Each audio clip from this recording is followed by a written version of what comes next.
High everyone, welcome back to our new mini vlog. তো এই ব্লগটা হলো গিয়ে মেলার ব্লগ। জানি ক্ষুদিরাম মেলা সেই 24শে ডিসেম্বর শেষ হয়ে গেছে, বাট আমার কাছে ভিডিও ক্লিপসগুলো গ্যালারিতেই পড়ে আছে বহুত কাল ধরে।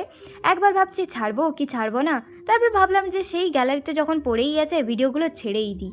তারপর এডিট করতে গিয়ে দেখলাম যে আমার মতো বোকা মেয়ে ভিডিও ক্লিপসগুলো নিয়েছিল ল্যান্ডস্কেপে। তো এখন কি করা যেতে পারে? তোমরা প্লিজ একটু অ্যাডজাস্ট করে নিও এই বোকা মেয়েটার সঙ্গে। আর আমাদের এখানে ক্ষুদিরাম মেলা বসেছে, আর আমার 4-5 বার না গেলে কি হয়, মেলাটাই সার্থক হবে না। এরপর মেলার ভেতরে ঢুকে একটু দরদাম করে বুঝতে পারলাম যে আজকের মতো হয়তো মেলাতে আর কিছু কেনা হবে না। তো এইসব ফালতু কেনাকাটার পেছনে না ভেবে আমরা একটু খাওয়া দাওয়ার উপরই ফোকাসটা করি। তো ওই দিনের মতো পুরো মেলাটা ঘুরে একটু পাপড়ি চাট আর চটপটি খেয়ে আমরা ফিরলাম বাড়ি।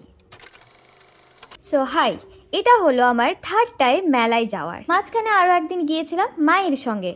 তো ওই ঘর সংসারের জিনিসপত্র কেনাকাটা করতে আর মায়ের পেছন পেছন ওই জিনিসগুলো বইতেই আমার সময় চলে গেছে, তো কোনো ভিডিও ক্লিপস নিইনি। আর একই মেলা একই দোকানপাতি, কি আর বারবার ভিডিও ক্লিপস নেব।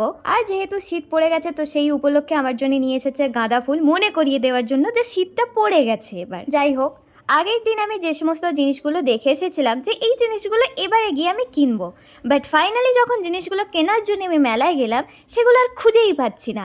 তো সেইভাবে না খুঁজে পেয়ে আমি কি করবো, আপসেট হয়ে ঘুরে বেড়াচ্ছিলাম। তো ফাইনালি এই কানের দোকানের স্টলটা আমি দেখতে পেলাম, যেটা আগের বছরে এই কাকুটা নিয়ে বসেছিল।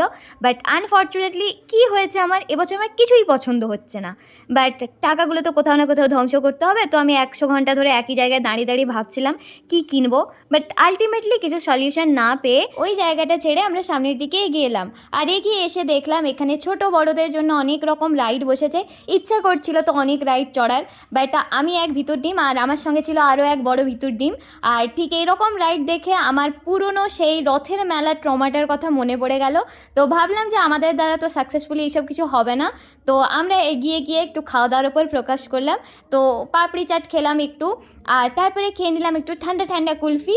আর এই শীতকালে আরও একটু ঠান্ডা লাগিয়ে ফিরে এলাম ফাইনালি বাড়িতে। এটা হলো আমার 5th এবং লাস্ট টাইমের জন্য মেলায় যাওয়ার। মেলাটা অফিসিয়ালি শেষ হয়ে গেছে, বাট তখনও পর্যন্ত ভাঙা মেলা চলছিল। তো আমি আর মন ডিসাইড করলাম একটু মেলা থেকে ঘুরে আসা যাক। সেই বাড়িতে বসে বসে শুয়ে শুয়ে ল্যাদ খাচ্ছি। আর মেলাতে এসে আমার বোন কিছু কিনবে না বলে 1,500 টাকার এইভাবে আমাকে বাস খাইয়ে দিল। তো এইবারের মতো আমি আর বোন অনেক সাহস জুটিয়ে সামনের দিকে এগিয়ে গেলাম কিছু একটা রাইড চড়ার জন্য, বাট সেটা আর সাকসেসফুলি হয়ে উঠলো না। বাট রাইডের সামনে এরকম একটা স্টল দেখলাম যেখানে 30 টাকায় এরকম সুন্দর সুন্দর পেন্ডেন্ট, ব্রেসলেট সব কিছু পাওয়া যাচ্ছিল। আর এত সুন্দর সুন্দর ছিল যে আমি কোনটা ছেড়ে কোনটা নেব। তো ফাইনালি আমি একটা পেন্ডেন্ট নিয়ে নিলাম। আর এখানেই শেষ হচ্ছে মেলার পুরো ব্লগটা। আই হোপ তোমাদের ভালো লাগবে। দেখা হবে নিউ ভিডিওতে। বাই।